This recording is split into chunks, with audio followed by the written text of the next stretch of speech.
오늘 우리 사도행전 19번째 시간입니다. 사도행전 9장 32절부터 43절까지 해서 오늘 9장을 다 마치도록 하겠습니다. 함께 나누신 말씀 제목은 진실을 따르는 제자라는 제목으로 말씀 함께 나누죠. 우리는 지난주에는 22절부터 31절까지 함께 말씀을 나누었습니다. 그 변화된 이후에 사울의 사역이 기대와는 달리 생각하는 그런 의도와는 달리 참 어려움으로 이렇게 그에게 와 닿은 그런 내용들입니다.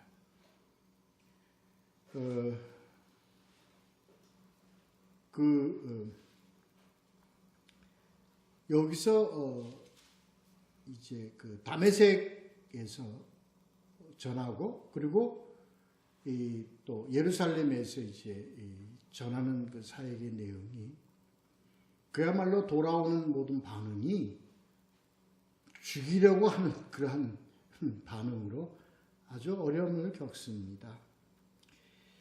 여기서 여기서 이제 복음을 전했다기보다도 사울은 아마 자기의 변화된 그리고 자기가 그리스도를 박해하던 자인데 예수님이 자기를 만나 주시고 은혜를 입어서 이제는 예수를 메시아로 전한다 하는 어떤 간증의 고백적 어떤 간증의 내용으로 아마 전해졌을 것입니다. 이것은 예수를 메시아로 전한다는 것 자체는 바로 유대인들에게는 하나의 이단적, 다시 말해서 신성 모독에 해당하는 그러한 내용들입니다. 그래서 죽이려고 공모를 했다. 그러니까 이런 실패 과정, 어려운 과정 속에서도 하나님은 이 바울을 광주리에 담아서 안전한 곳으로 인도하는 그러한 내용을 보임으로써 이 귀한 복음의 한 일꾼인 사도 바울을 온전하게 보존해서 피신토록 하는 그 인도함이 있다는 것을 우리는 알게 됩니다. 이제 그 예루살렘에 돌아와서도 제자들을 만나서 내가 그렇게 경험을 했노라. 그래서 내가 주를 메시아로 전하겠다고 하는 그러한 그의 고백을 그렇게 그런 순수함으로 받아들이지 않고 이 바울을 의심하게 되었습니다. 그래서 바울을 바나바가 변호하죠.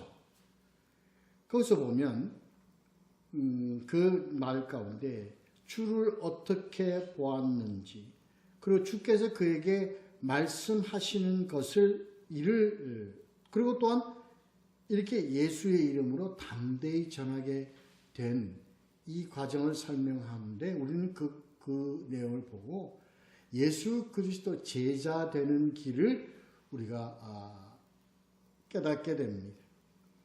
주를 만나야 된다. 제자가 되는 길은 첫째, 주를 만나야 됩니다. 그리고 둘째는 주가 그에게 말씀하시는 것을 깨달아야 합니다. 알아야 합니다. 그리고 이로써 주님 예수 그리스도 복음을 담대하게 전하는 이 과정이 제자의 길이라는 것을 우리가 깨닫게 되죠. 하여튼 이런 어려움 가운데서 사울이 사역을 시작하게 돼서 그는 참 낙담하게 되고 참 실망을 갖고 그는 가이사라로 그리고 다소로 가게 됩니다. 그러나 이러한 실망의 길, 낭망의 길은 우리 인간의 눈에서는 그렇다 이거죠. 인간의 판단에서 그렇다는 겁니다. 이 이후에 하나님께서 그에게 예비하신 이방으로 뻗쳐나가는 지경의 엄청난 그 사역의 길을 하나님께서 미리 이러한 어려운 과정을 통해서 예비해 놓으셨다는 것을 우리가 지난 시간에 알고 깨닫게 되었습니다. 자, 오늘은요 32절부터 43절, 아니 이제 지금서부터 12장까지는 이 사도행전의 그 사역의 조명을 이제 바울에게서 이 베드로에게 이제 집중하게 됩니다. 그래서 오늘부터 이제 12장, 아니 13장까지인가요? 12장까지 온전하게 이제 베드로를 중심으로 해서 이루어져 가는 사역의 과정을 오늘 몇 시간에 걸쳐서 함께 나누게 되는데, 오늘은 그 첫 번째 사건을 오늘 이 말씀을 통해서 우리 함께 보도록 합니다. 32절부터 43절까지인데 먼저 32절부터 35절까지를 먼저 봅니다. 그때 베드로가 사방으로 두루 다니다가 룻다에 사는 성도들에게 내려갔더니 거기에 에니아라 하는 사람을 만나매 그는 중풍병으로 침상 위에 누운 지 8해라. 베드로가 이르되 에니아야, 예수 그리스도께서 너를 낫게 하시니 일어나 네 자리를 정돈하라 한데 곧 일어나니 룻다와 샤론에 사는 사람들이 다 그를 보고 주께로 돌아오니라. 오늘 이 본문의 내용은 두 가지 사건을 설명합니다. 하나는 룻다에서 일어나는 사건, 두 번째는 욥바에서 일어나는 사건입니다. 제가 보내드린 그 지도에서 베드로의 어떤 그 선교 여행 지도를 보면 그 룻다와 앱바를 찾을 수 있습니다. 욥바, 거기는 그 지도를 보고 여러분들 좀 찾아서 이렇게 행로를 잡았구나 하는 것을 좀 알게 되기를 바랍니다. 베드로는 이 시간 이제 베드로의 사역의 어떤 성격을 한번 좀 우리 한번 알아봅시다. 베드로가 오순절 성령 강림 이후에 베드로가 첫 설교를 하게 되죠. 2장 14절부터 36절까지입니다. 그리고 3장에서 성전 미문에 걷지 못한 자, 나면서부터 걷지 못한 자를 이렇게 세우는 역사를 일으킵니다. 그리고 곧 이어서 또 설교가 시작되죠. 3장 12절부터 26절까지입니다. 4장에 넘어 들어와서 이제 유대인들이 예를 들어서 신문하는 데 대한 변증을 합니다. 4장 7절부터 12절까지입니다. 그리고 5장에 넘어와서 5장 1절부터 11절까지 엄청난 하나님의 그 무서운 공의를 나타내는 사건이 있습니다. 그게 아냐니아와 삽비라의 어떤 사건입니다. 다 내용은 아시리라 생각합니다. 그리고 8장에 들어와서 8장 14절부터 25절에 그 사마리아를 방문하여서 빌립이 전도한 그 사마리아에 내려와서 그 성령 세례를 베푸는 그러한 사역을 합니다. 이 내용으로 봐서 베드로의 그 사역의 성격은 설교와 이적입니다. 아주 설교와 이적입니다. 표적입니다. 이 두 가지가 공통적으로 이렇게 이어갑니다. 근데 이 이적도 웬만한 이적이 아니라 엄청난 이적을 일으킵니다. 그래서 베드로는 성질대로 됐다. 그의 아주 불같은 어떤 그 성격에 맞춰서 설교도 그리고 이적과 기사도 그러한 아주 놀라운 어떤 그런 큰 엄청난 어떤 이적을 일으키는 것입니다. 공통적으로 이루어진 사역입니다. 또 한 가지를 보면요. 베드로는 이적을 일으키는 모든 이러한 그런 사건들이 누가가 그렇게 기사화했겠죠. 그렇게 썼겠죠. 근데 베드로의 이적은 대부분 유사한 이적의 형태가 복음서에 나오는 그 이적의 형태를 많이 같은 유사한 형태를 취하고 있습니다. 성전 미문에 안전뱅이를 일으키는 사건, 오늘 볼 그 중풍병 환자를 일으키는 사건, 그 다음에 또 누구의 딸이죠? 죄송합니다. 아냐니아의 딸인가?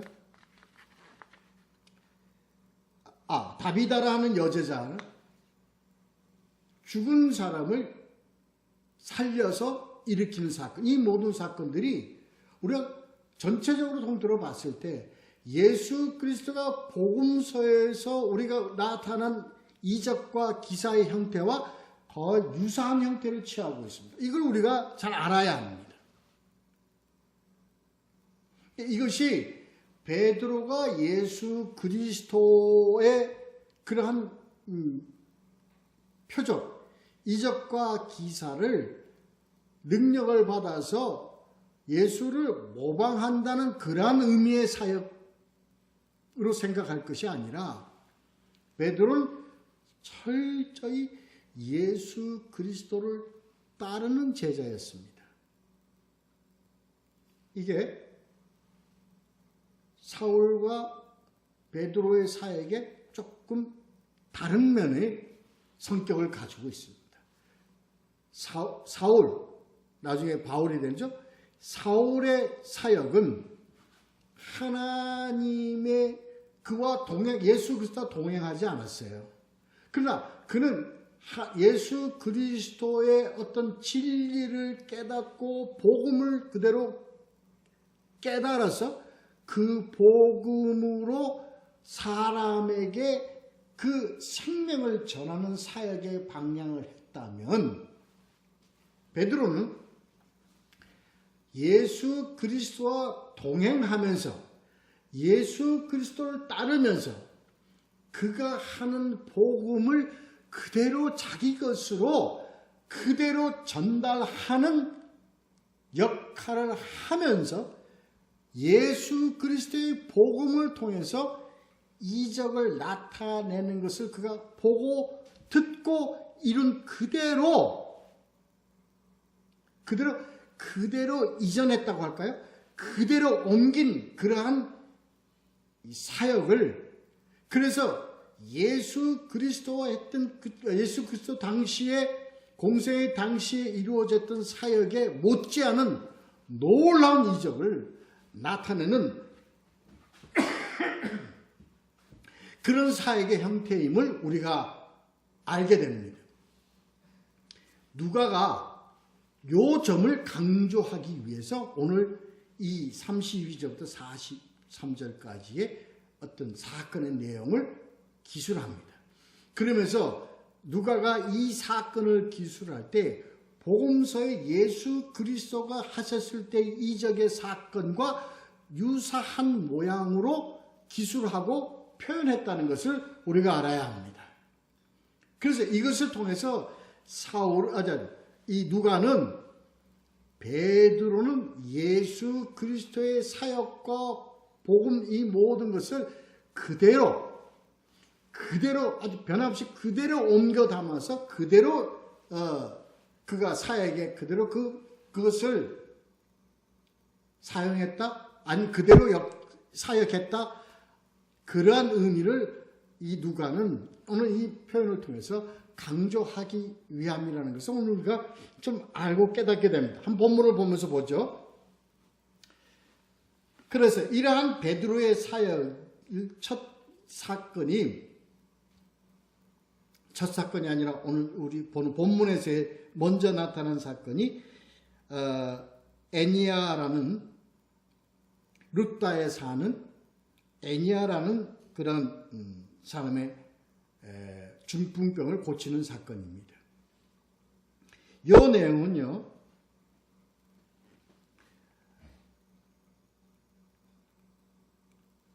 마가복음 2장에서 이 사건이 잘 설명되어 있습니다. 마가복음 2장 11절에서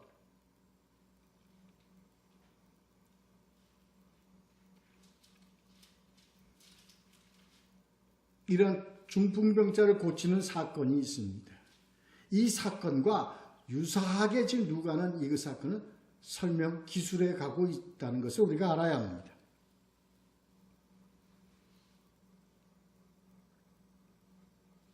그야말로 이 애니아는 8년 동안 중풍병을 앓았다고 합니다. 그런데 이 8년 동안인 것은 아마 어릴 때부터 중풍병을 앓았다는 것을 강조하는 그런 내용입니다.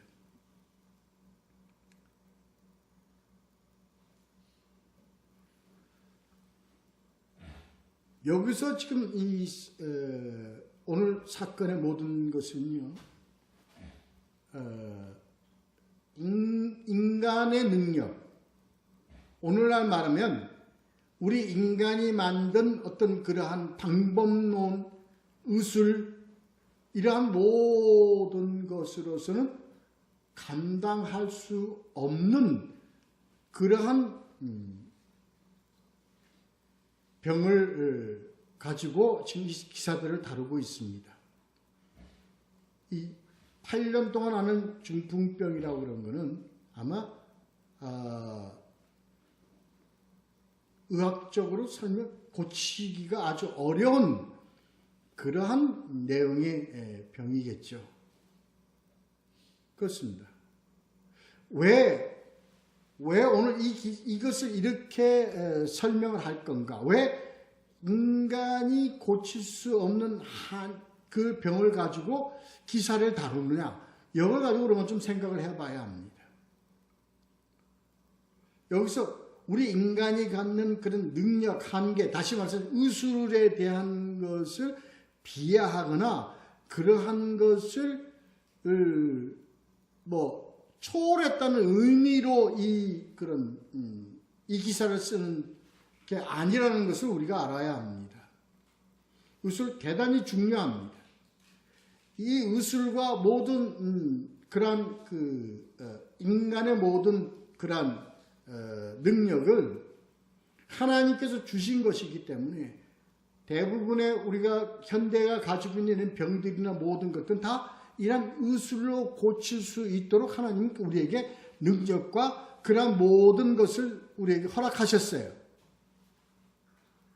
그럼에도 불구하고 의술이 다룰 수 없는 그러한 병들까지도 하나님은 고치신다는 것을 나타내기 위한 기사라는 것을 우리가 알아야 합니다. 요즘 그러한 사건들이 많이 일어나죠. 믿음으로 고치기 때문에 병원을 가지 말라. 믿음으로 고치기 때문에 인간의 손에 의한 것을 의지하지 말라 하고 하는 아주 왜곡된 그러한 요구를 하는 일들을 우리가 많이 보죠. 그래서 기도원에서 죽기도 하고, 그리고 의술의 손을 안 빌려서 그래서 그걸로 그냥 생명을 버리는 그런 우리가 이 복음을 잘못 이해해서 그렇습니다. 의술과 모든 것도 다 하나님이 주신 그럼 우리에게 주신 능력의 범위에 속해 있습니다. 여기서 나타나는 기사는 이것을 초월하는 하나님의 능력을 나타내는 것이지 인간의 모든 것을 무시하거나 그런 것을 부인하는 의도로 이러한 기사를 쓰지 않았다는 것을 우리가 알아야 합니다. 오늘 나와 있는 이 사건도 그렇습니다. 이미 인간의 손으로는 이미 손을 댈 수 없고 더 이상의 한계로 우리가 할 수 없다는 것을 오늘 기사를 통해서 나타내는 겁니다. 그것을 할 수 있다는 거예요. 하나님은 근데 무엇이 그렇게 할 수 있는가? 오늘 우리에게 던져주는 메시지의 내용은 여기에 있습니다. 무엇이 이러한 인간이 손을 댈 수 없는 그러한 것을 하나님의 손에서 그것을 치유하거나 해결하거나 그렇게 할 수 있느냐 하는 것에 오늘 이 기사의 포인트가 있는 겁니다.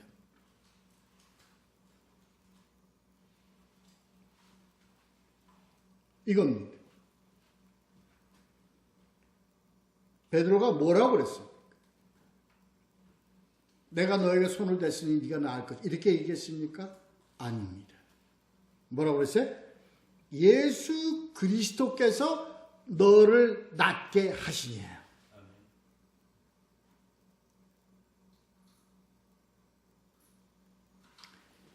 베드로가 지금 누가가 베드로가 이렇게 해 나가는 사역의 포인트는 베드로는 철저하게 모든 것을 다 온전히 누구의 능력으로 예수 그리스도의 능력에 힘입어 한다는 것을 강조한 철저한 순종의 제자라는 것을 강조하고 나타내기 위해서 이 사건을 기술한 겁니다.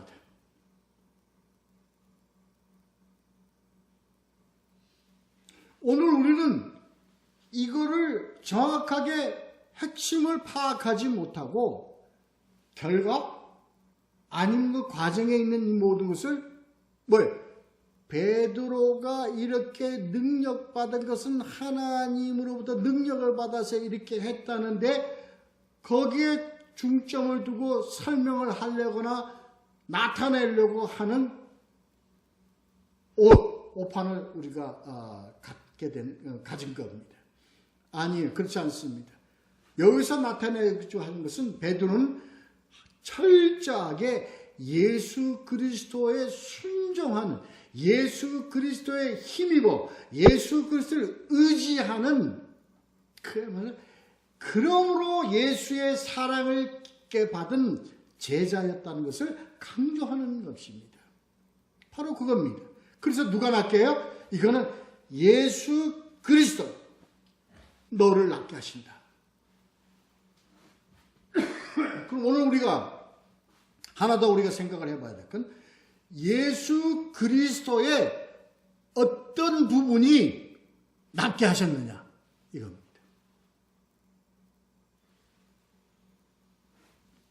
우리는 여기서 요사이 우리 현대에서 우리 기독교에서 이렇게 것을 많이 강조합니다. 예수 그리스도의 무엇이 이렇게 얘기합니다. 예수 그리스도의 이름에 강조점을 둡니다. 아니면 예수 그리스도의 뭐가 성령의 능력이 이렇게 또 강조점을 둡니다. 이게 다 틀린 얘기가 아닙니다. 만든 얘기입니다.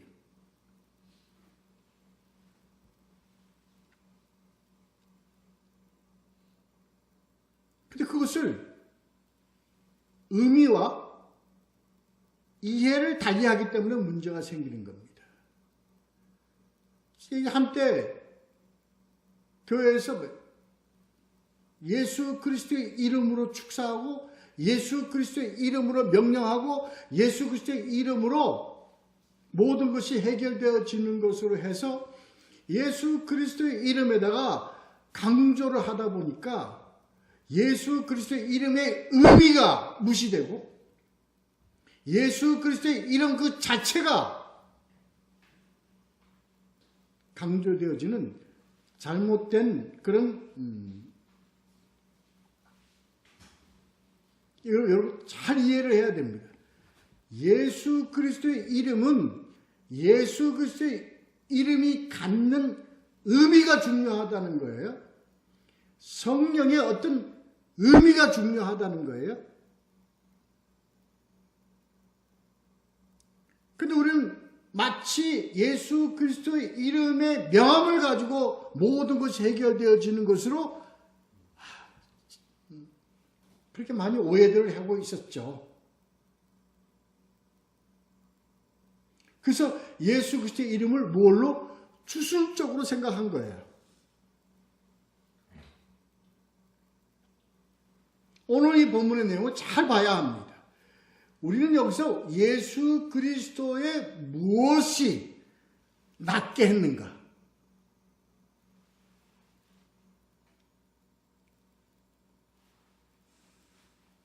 마찬가지 두 번째 사건도 마찬가지입니다. 자, 그 내 결론은 우리 두 번째 사건에서 결론을 냅시다. 우리가 생각해야 될 문제만 던집시다. 그게 뭐냐? 예수 그리스도의 무엇이 낫게 했는가? 이게 오늘 우리 말씀의 핵심입니다. 우리가 알아야만 될 핵심입니다.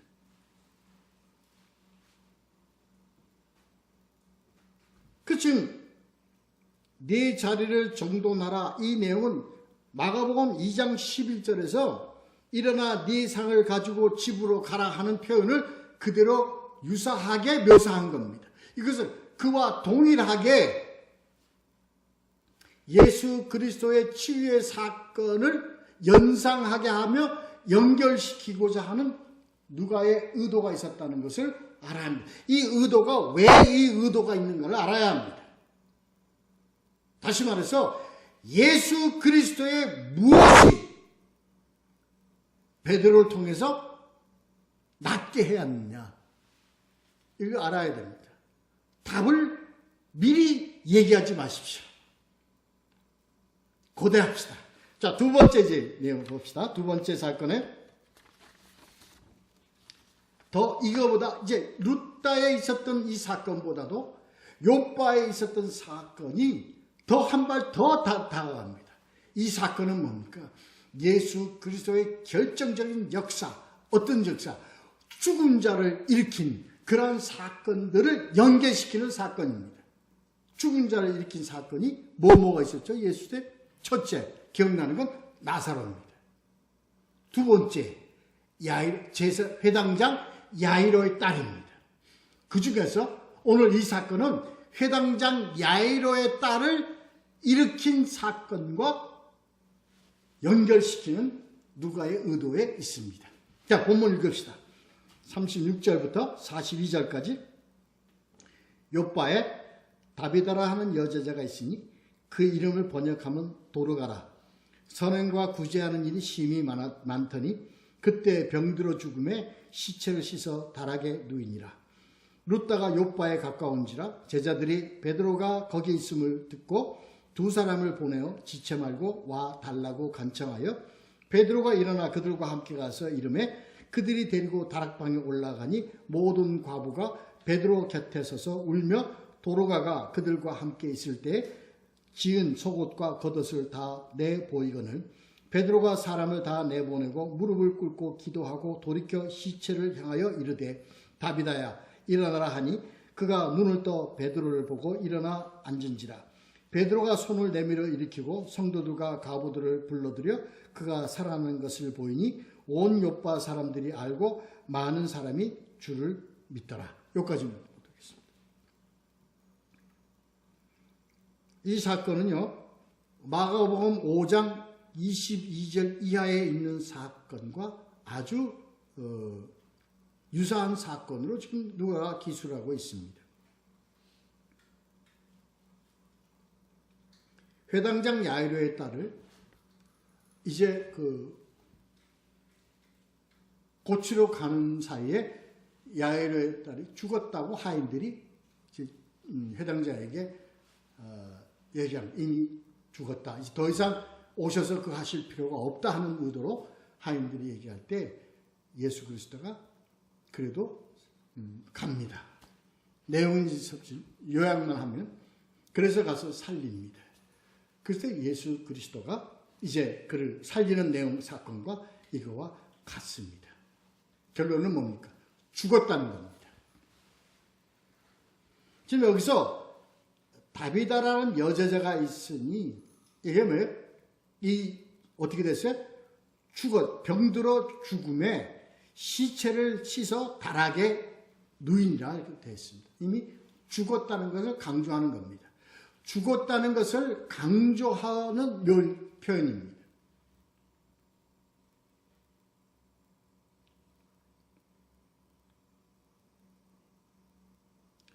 근데 이 사건을 결론을 얘기하기 전에 그때 당시에 예수께서 회당장 야이로의 딸 집에 들어갈 때 데리고 간 제자가 베드로, 요한, 야고보가 이렇게 셋만 데리고 왔습니다. 그리고 다른 사람 오지 못하게 했습니다. 그리고 이들도 이제 그 방에 들어가서 그 딸을 일으킬 때 누가 있었느냐? 베드로, 요한, 야고보 셋이 같이 들어가 있었습니다. 이 사건은 베드로가 이미 그 사건에 함께 보고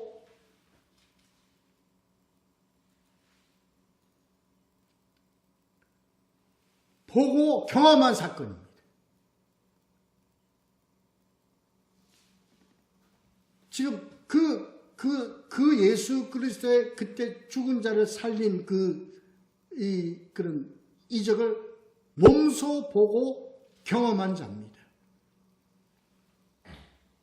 그리고 지금 오늘 이 사건이 바로 예수 그리스도가 했던 그 기적의 사역을 지금 베드로가 그대로 일으키는 그런 내용입니다. 결론은 예수 그리스도께 소녀야 일어나라. 아람어로 뭐라고요? 달리다 굼입니다. 오늘 여기도 뭐예요? 일어나라.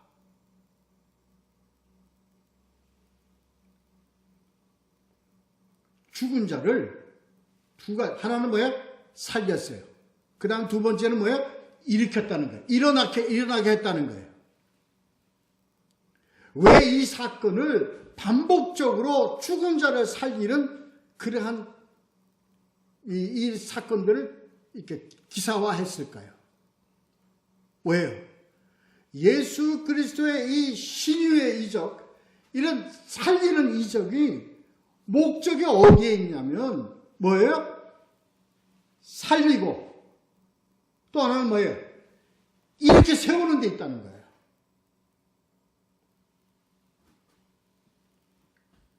살리고 이렇게 세우는 것은 어떤 인간의 기술도 할 수 없는 겁니다.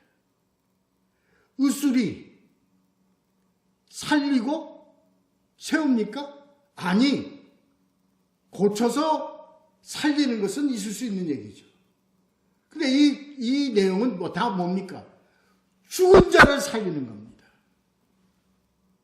여기서 죽은 자를 살리는 병 고치는, 아니, 죽은 자를 살리는 그런 기사의 놀라운 어떤 표현에 있을까요? 아닙니다.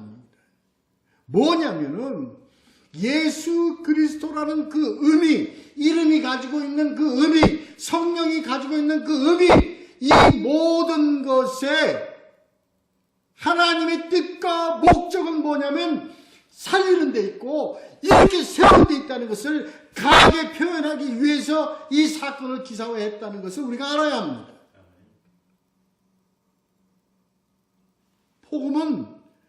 복음은 생명을 주어서 죽은 자를 살리는 능력을 복음 자체가 가지고 있는 겁니다.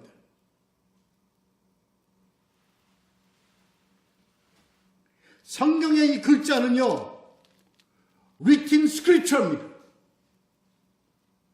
기록된 말씀입니다. 복음은요, 기록된 말씀에 플러스, 뭐가 플러스가 되어야 되냐면 성령이 플러스가 되어야 됩니다. 기록된 말씀에 성령의 인도함, 성령의 역사가 플러스가 되어야 그게 뭐가 되냐면 복음이 되는 겁니다. 그 복음은 첫째는 죽은 자를 살리는 거예요. 둘째는 이렇게 세우는 겁니다.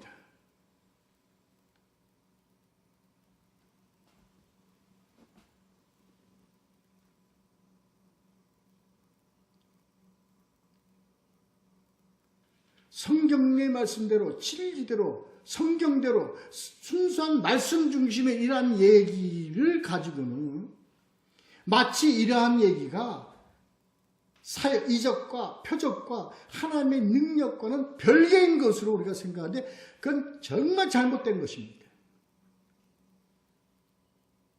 하나님의 말씀을 바로 알고 하나님의 말씀 중심으로 살면 그 말씀 중심으로 사는 그 삶 가운데 뭐가 들어가 있냐면 죽은 자가 살아나고 일어서는 그러한 능력과 그러한 역사가 이미 그 복음 속에 포함되어 있다는 겁니다.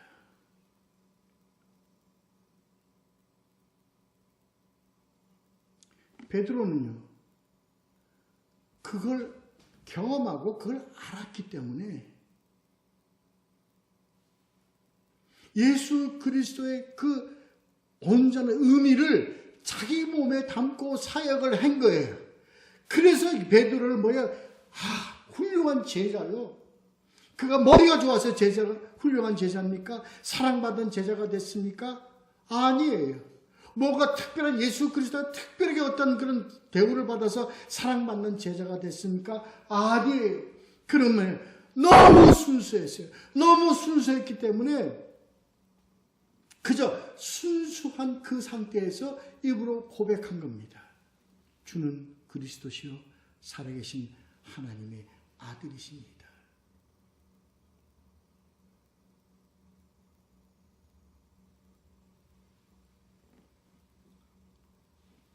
그 자체가 그의 사역이었습니다. 베드로의 사역이었습니다. 베드로는 그저 순수한 예수 그리스도 그 자체를 몸에 짓고 다니는 자입니다. 그래서 예수 그리스도의 그 자체를 본받고 그 자체로 사역을 했기 때문에 예수 그리스도의 사역이 베드로를 통해서 그대로 나타났던 겁니다. 왜 오늘 제가 이 말씀을 드리냐면요, 우리의 복음, 우리의 신앙의 삶이 그렇게 되어져야 한다는 거예요.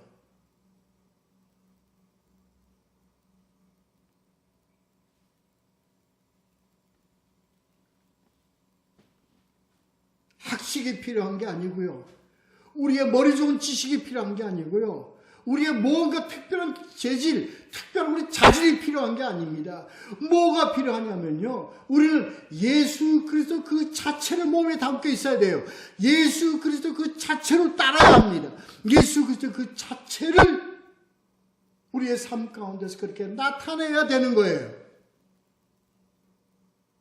그럴 때 죽은 자를 살리고 인간이 할 수 없는 그러한 범위의 모든 일들을 할 수 있게 되는 겁니다.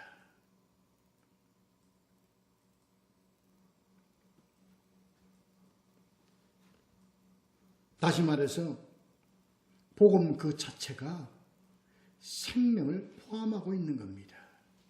그래서요, 생명이 없는 말씀, 생명이 없는 능력은 그건 복음이 아닙니다. 그건 다시 written scriptura, 그냥 기록된 말씀뿐입니다.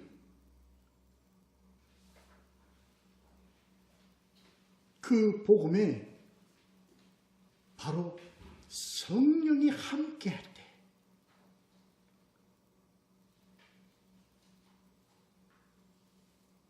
그러므로 그 말씀을, 그 성령이 함께할 때 복음이 가지고 있는, 말씀이 가지고 있는, 말씀이 포함하고 있는 그 생명력과 그 능력과 그 모든 것을 우리로 갖게, 그리고 그 복음으로 살게 되는 겁니다. 그래서 이 복음이 그대로 우리에게 적용되어질 때 그걸 뭐라고 그러느냐? 진리라고 그러는 거예요.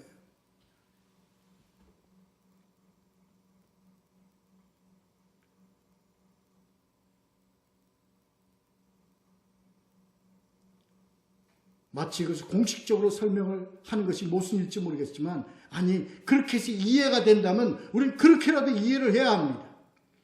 성경 written scripture에 성령의 역사가 포함되어서 그게 복음입니다. 그 복음이 우리에게 그대로 전달되어졌을 때 우리는 뭐예요? 뭘 갖게 되는 거예요? 진리를 갖게 되고 진리를 나타내게 된다는 겁니다. 예수 그리스도의 말씀이 진리가 너희를 자유케 하리라.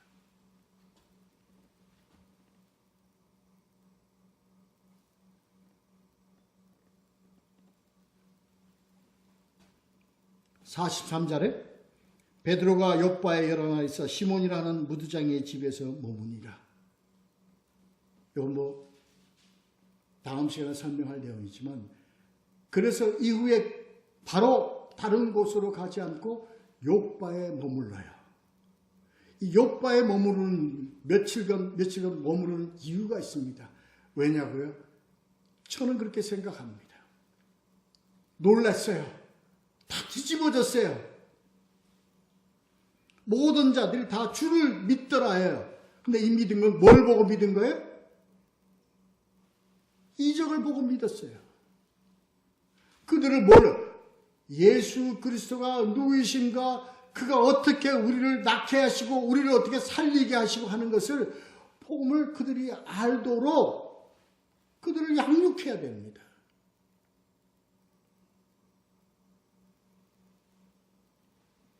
이 사역이 더 중요할 수가 있죠. 오늘의 이 말씀은요, 오늘은 이 두 사건을 통해서 우리가 알아야 될 것은 이적을 일으켰다는 데 이적의 포인트가 있는 것이 아닙니다. 이러한 예수 그리스도를 우리가 담고 예수 그리스도를 쫓으며 예수 그리스도를 따르는 것이 무엇인가라는 것을 우리로서 알고 깨닫게 해주는 내용이라는 것을 우리가 알아야 합니다. 우리는 기록된 말씀이 우리는 기록된 말씀의 성령의 역사를 통해서 말씀이 가지고 있는 그 능력과 생명력을 우리는 가지고 있어야 됩니다. 예수 그리스도는 그래서 네 배에 생수가 넘친다고 하는 그 말씀 표현을 잘 깨달아야 합니다. 그러한 삶을 살아갈 때 우리는 진리 안에서 산다. 이런 모두 되시기를, 이렇게 가는 우리 모두가 되시기를, 그렇게 가는 예수 그리스도의 제자 모두가 되기를 예수 그리스도의 이름으로 축원합니다. 기도하겠습니다.